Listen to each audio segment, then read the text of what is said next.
For the Beauty of the Earth is one of quite a number of pieces I've written in response to commissions from the United States. There are lots and lots of choirs there, and they love to meet for conventions.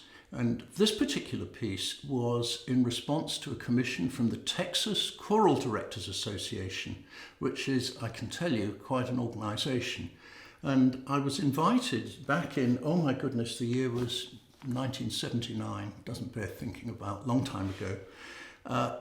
3 pieces, one of which should be for upper voices, one for mixed voices, and one for men's voices. And this was actually originally for upper voices, but I expect you'll be studying the mixed voice version, which I prepared sometime later.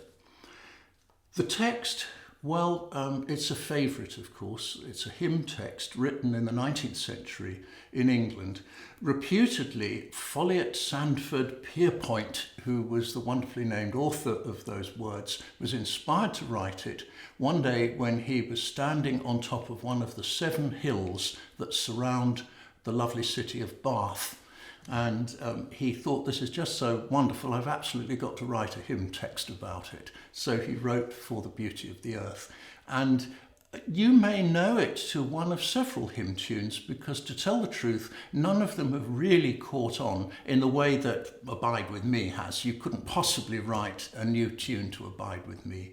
But I thought, well, For the Beauty of the Earth, there's probably room for a new setting of this, which is not a hymn, but would actually be a kind of joyful anthem.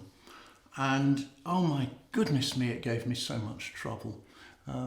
I remember it stood on my piano, sheets of manuscript paper that I filled with dozens of different versions. So what I finally arrived at was, believe me, not spontaneous.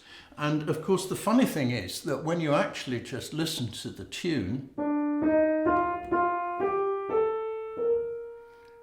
just go straight up the major scale, starting on the 3rd note of the scale. Couldn't be simpler, but oh dear, I went through sort of, no, worse. And I finally arrived at the definitive version, so I do hope you like it and think that I made the right choice there.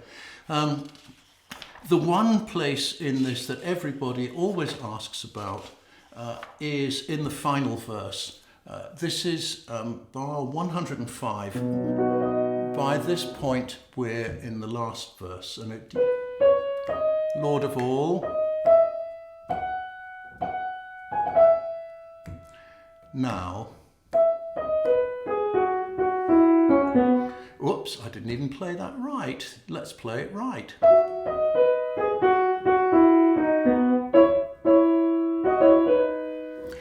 You just have to remember that da da da da da da da da dum bum ba da da dum. Dead simple. Well, isn't it? I'm sure you'll have a little chance to rehearse it. If you like to say, well, how do I know that's the way it's supposed to go? If you look, I've put just beside the letter D there, quaver equals quaver, 8th note equals 8th note. They fall into groups of 4, but you've got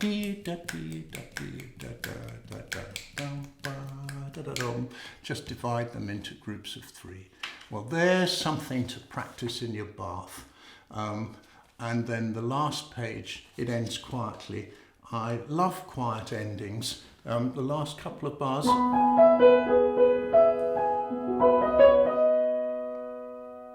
With a little twiddle.